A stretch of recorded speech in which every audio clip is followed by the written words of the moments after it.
If anything, the night terrors only got worse.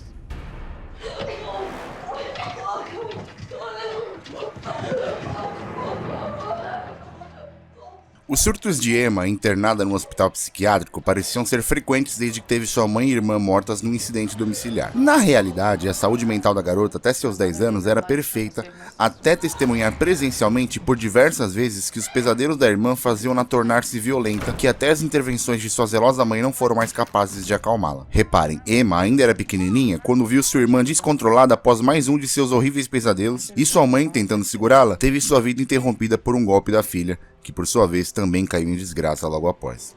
Nas mãos da irmã morta, a ainda pequena Emma encontrou um papel cujo qual havia um poema profano escrito e, sem saber de sua origem, ela o leu em voz alta para si mesma. A polícia, no entanto, já previamente acionada pela sobrevivente, chegou na casa e viu mãe e filha mortas e apenas Emma viva, lúcida e, sob os olhos da justiça, culpada.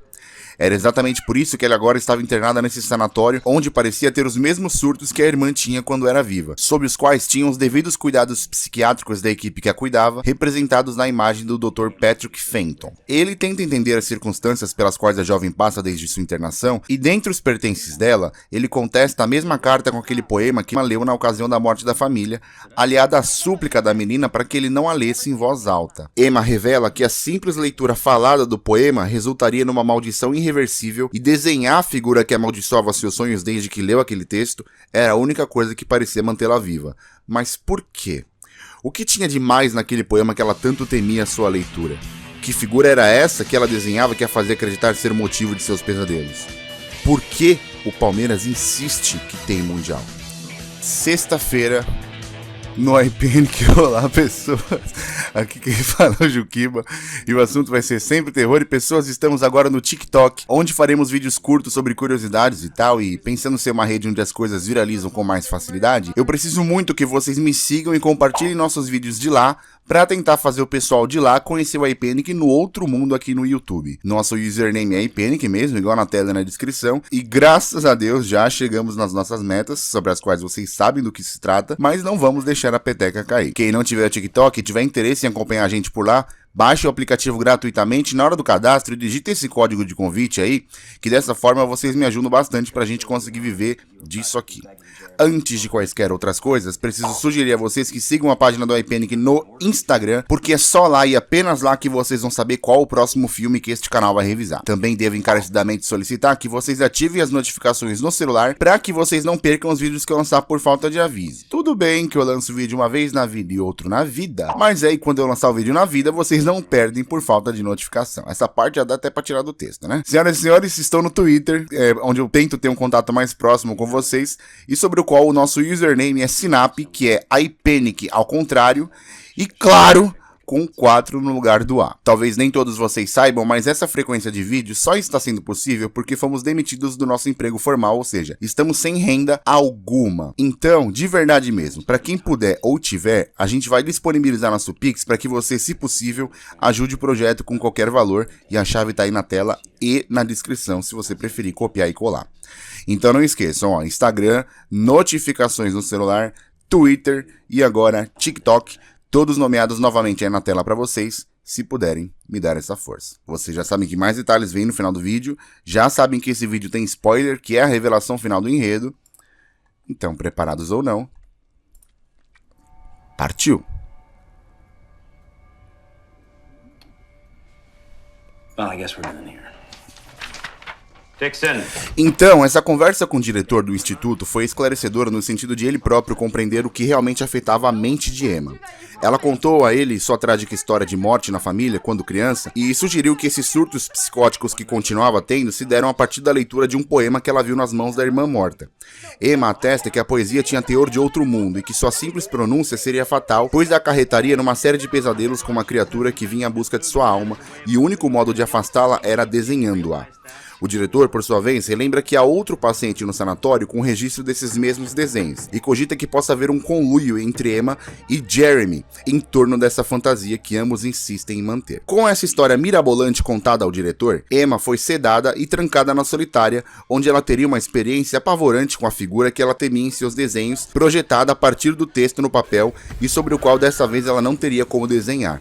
Se o bicho-papão existe, talvez seja algo que nunca possamos provar materialmente, mas sobrenaturalmente ele não só existe, como tem nome.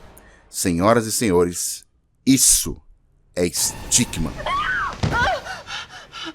O incrível dessa experiência foi que Emma conseguiu esboçar um desenho feito com seu próprio sangue, interrompendo as alucinações que teve, mas não suficientemente a tempo de não tê-las por pelo menos uma vez, sendo essa quase fatal, mas supostamente quebrando um círculo interdimensional que cessaria as intervenções da criatura. Um ano se passou e, pelo jeito, desde aquele incidente, ela jamais voltou a ter os recorrentes pesadelos que tanto a apavoravam, muito pelo contrário. Seu progresso foi tamanho que a fez ser liberada do hospício para um abrigo de garotas, algo que aconteceria naquele mesmo dia mais tarde.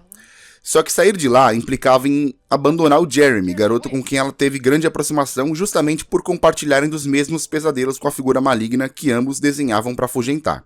Jeremy ficou, e com ele a desilusão do abandono e a diminuição certa da força por ter que enfrentar seus pesadelos sozinhos, dos quais mais tarde, eventualmente, o fariam retornar. O abrigo a que Emma foi realocada era composto por mais 5 meninas: Paige, Liv, Andrea, Tess e Kate. Para estarem ali, cada uma delas passou por problemas com a família, claro, mas a Liv era embaçada. De todas, essa Liv foi a única que estranhou a chegada de Emma. De alguma forma, ela soube que a novata passou todos aqueles anos internada no hospício por supostamente ter matado os pais, coisa que a gente suspeita não ser verdade. Esse estranhamento logo na recepção de Emma na casa causou uma confusão brevemente física que abriu a mala da menina, onde estava o papel com o maldito poema que Liv, desavisada, pegou e, em tom de deboche, leu em voz alta. Ela não sabia, mas, a partir daquela mera leitura, se o que Emma diz for verdade, aquela república estava prestes a viver dias difíceis, e aquela primeira noite no abrigo já prometia que o bagulho ia ser mais doido do que se podia imaginar. Em seu quarto, naquela mesma noite, uma criatura sombria e oriunda das trevas emergiu à espreita e, sem mandar recado, tratou de trancar Emma no quarto, torturando-a psicologicamente com tamanha intensidade que seus gritos acordaram o resto das meninas e as moças que mantinham o abrigo. Cat e Hill, as que mantinham a república, entraram ao perceber Emma em perigo, mas, quando perceberam, já estavam mortas.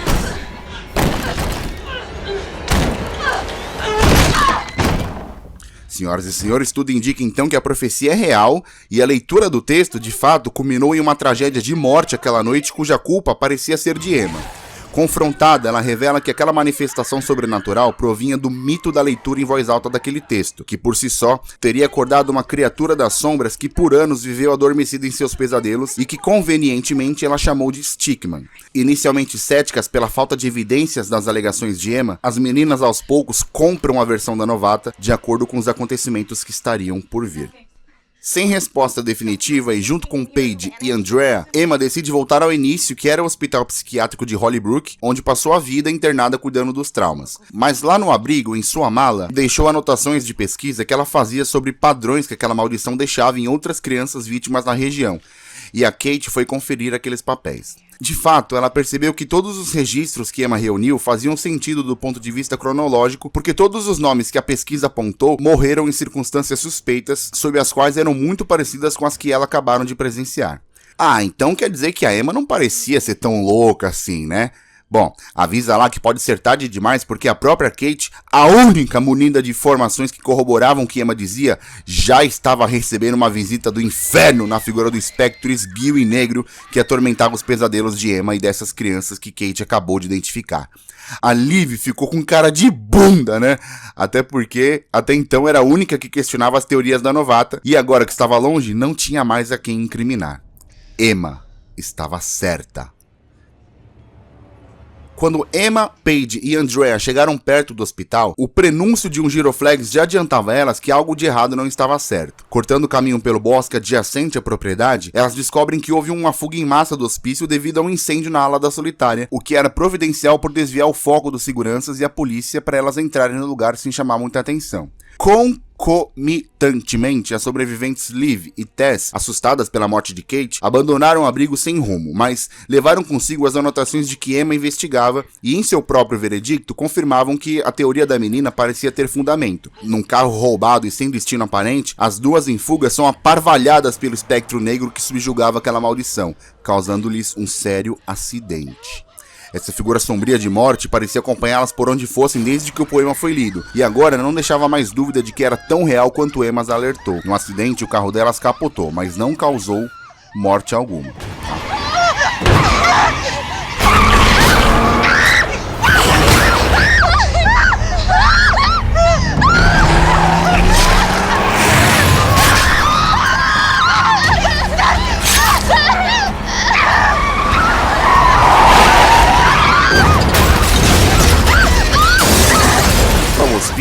Emma, Paige e Andrea buscavam pelo Jeremy, o colega que a menina fez durante os 7 anos que por lá passou, por entender que ele também era cometido da mesma maldição e que poderia auxiliá-las no sentido de livrar-se daquilo. Emma lhes relata que desenhar Stickman, sobretudo com seu próprio sangue, prenderia a criatura ou a enviava de volta para o inferno, e aqui vemos uma tentativa clara disso ter sido feito por Jeremy, mas não o foi por inteiro. É válido lembrar que Emma estava há 1 ano sem intervenções do pesadelo, justamente por ter conseguido desenhar a criatura por completo enquanto presa na solitária, que acabara de pegar fogo. Bom, ela e as outras meninas já estavam ferradas pela Liv ter lido o texto em voz alta, sobretudo agora, sabendo que o fogo na ala em que ela conseguiu prender a criatura desfigurou o desenho, tornando-a livre e com carta branca para matar. De fato, era muita informação para processar, e por isso, Andrea preferiu se afastar. Quer uma carona? Perguntou a ela Stickman, que tão logo a viu sozinha, não esperou 2 vezes para acabar com sua raça, deixando Emma e Paige sozinhas pelos corredores escuros do hospital, ainda procurando por Jeremy. Emma e Paige encontraram o Dr. Patrick Fenton, morto em sua sala, obviamente por ter lido o poema que ainda constava na ficha de Emma. Buscando por informações nos arquivos que pudessem indicar o paradeiro de Jeremy, Liv e Tess, vivas após o incidente, conseguem ligar para elas e, em conjunto, combinam de se encontrar na ponte local minutos mais tarde. Tensão, pessoas, tensão, porque enquanto a ligação era feita, Stickman ressurge das sombras e não tem a menor piedade em torturar-lhes o físico e o psicológico até ser contido em contra-ataque, dando segundos providenciais para que elas corressem, mas não suficientemente necessários para a criatura sobrenatural que era invadisse o corpo de Tess, mantida do outro lado da linha. Gente, vocês estão entendendo o que está acontecendo aqui? Tanto Liv, apavorada com o que viu, quanto Emma e Paige, também incrédulas com o que aconteceu, saíram correndo rumo a tal ponte onde combinaram o encontro, mesmo sabendo que a onipresença da criatura não as permitiria ir tão longe. Tensão, pessoas, tensão de novo, porque em fuga pela floresta, um dos seguranças do hospício as encontra e imobiliza Paige, enquanto Emma tentava explicar o que de fato fazia ali. Aqueles segundos preciosos que ganharam na fuga se tornaram em vão pela conversa desnecessária, e Stickman as encontrou e atingiu Paige, junto ao segurança, de forma mortal. Emma fugiu, e no fim das contas, o encontro na ponte que era para ser feito em quarteto foi feito em dupla, com apenas Emma e Liv sobreviventes. Bom, talvez nem tanto sobreviventes, porque, senhoras e senhores, meu Deus, Stickman já estava lá, dominando a Liv para atrair Emma o mais próximo possível pra, na primeira oportunidade, também acometê-la de morte. Foge! Foge, Mulher Maravilha! De ônibus na correria, ela desce na casa de Jeremy, o único lugar onde ela acredita encontrá-lo, e assim ela o encontra, paranoico e decidido a interromper a maldição que ele diz ter começado. Pera aí, vamos lá. Eu sei que às vezes a gente gosta de se fazer de vítima e tal, mas não foi ele quem começou a maldição. Pelo menos não a vida de Emma, e foi exatamente isso que ela o indagou. Bom, há 7 anos atrás, quando Emma encontrou sua mãe e irmã mortas em sua antiga casa, nas mãos da pequena irmã, ela encontrou o maldito poema que, sem saber, dava vida a uma maldição interdimensional de escuridão e morte pelo simples fato de ser lido em voz alta. Sua irmãzinha, por sua vez, teria lido aquele texto para sua mãe, ou vice-versa, supondo que ela não soubesse ler, e uma criatura emergiu das trevas para levá-las de uma vez por todas, exatamente como aconteceu. Emma, com 10 anos de idade à época, sem sequer entender o que houvera acontecido, observou o poema nas mãos da irmã morta e inocentemente proferiu as palavras nele descritas, o que desencadearia para sua vida a mesma maldição a que mãe e irmã foram fadadas. Alguém aqui já se perguntou como a irmã de Emma tinha aquele poema? Pois é. Quem deu o texto para a criancinha há 7 anos atrás na escola foi Jeremy! E não somente a ela, ele repassou o poema para todas as crianças de seu colégio, exatamente as mesmas que Emma encontrou em sua pesquisa buscando padrões. Gente, Jeremy era o Marco Zero e espalhou aquele texto acreditando ser a solução para a maldição que já fadava a ele, mas instaurou no condado uma epidemia de morte sobrenatural.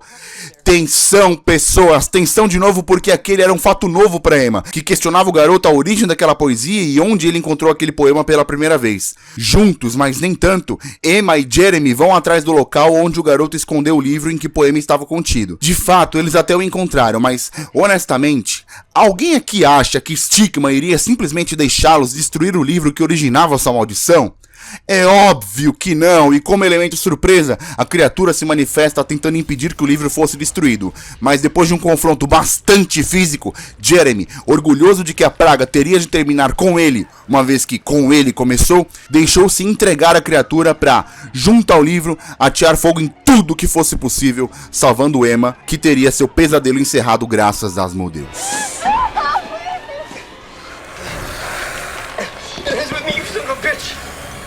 You an asshole!